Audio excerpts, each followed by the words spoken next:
What's up, y'all? This is NFL expert Colts fan Marcus Sniffles here with some more Colts content for you guys. I know it's the off season right before training camp starts, and it's kind of the dog days of summer where there's not a lot of stuff going on. So I figured I would drop a video to kind of I don't want to say stir the pot or drop a hot take, but just kind of give somewhat a prediction of what I think the Colts offense can be and how high we can go with how the team has been built.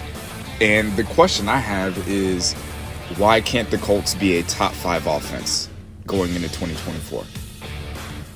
Last year, we were a top 10 scoring offense, scoring just 23 points, which doesn't sound like a lot, but that was enough points to be number 10 in all of the NFL. And then when you go back and you look through some of the teams that we played and the lack of quarterbacking that we had during last season. So last year, the Colts played 5 top 10 defenses.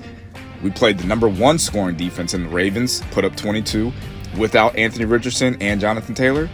We played the number 8 scoring defense in the Saints, scored 27 points without Anthony Richardson. The number 7 defense in Tampa scored 27 points without Anthony Richardson. Played the Steelers, the number 6 scoring defense, put up 30 points without Anthony Richardson and Jonathan Taylor. Played the number 9 scoring defense in the Raiders and scored 23 points. So based on that, it appears that no matter how good or great the defense is, the Colts offense is going to put up their average as far as point scoring. Like whether you're the number 1 defense or the number 9 defense, it didn't matter. We were still going to score points. And that's a testament to Shane Steichen's play calling, the offensive line getting back to an elite status, and the running game. Our offense pretty much did what it was supposed to do every game last year. And coming into the 2024 season, we're only scheduled to play 3 defenses that were in the top 10 in scoring in the Packers, Steelers, and the Bills. Teams that are on our schedule that have the potential to be top 10 defenses that were probably, between 11 and 15 are the Jets, Patriots, Titans, and Texans. So those teams have the potential to be a top 10 scoring defense based on last year and projections. So, like I said earlier, the Colts averaged 23 points last year, and that was top 10 in the NFL. It's all about how much do you believe in Anthony Richardson's development? How much do you believe in the talent that he has, having the arm to make every throw, to stretch the ball down the field, because that's one thing Gardner Minshew refused to do. Gardner Minshew rarely threw the ball deep downfield. He rarely pushed the ball down the field. Anthony Richardson is not afraid to rip it, and he has the talent to get the ball anywhere on the field. How much do you believe in A.D. Mitchell? Like, A.D. Mitchell, obviously a second-round pick. He's not going to be wide receiver 1, but on this offense where you have someone like Michael Pittman Jr. and you have a Josh Downs and Jelani Woods could possibly be a potential breakout candidate at tight end, and Jonathan Taylor in the running game, AD should probably have a lot of one-on-one matchups. He should get a lot of easy, wide-open looks. So how much do you believe in the young guys and the veteran guys like Jonathan Taylor and Michael Pittman Jr.? Are Anthony Richardson, AD, Jelani Woods, and a healthy Jonathan Taylor, are all those players worth 1 touchdown? If all those players combined are worth 1 touchdown, the Colts offense would average 30 points.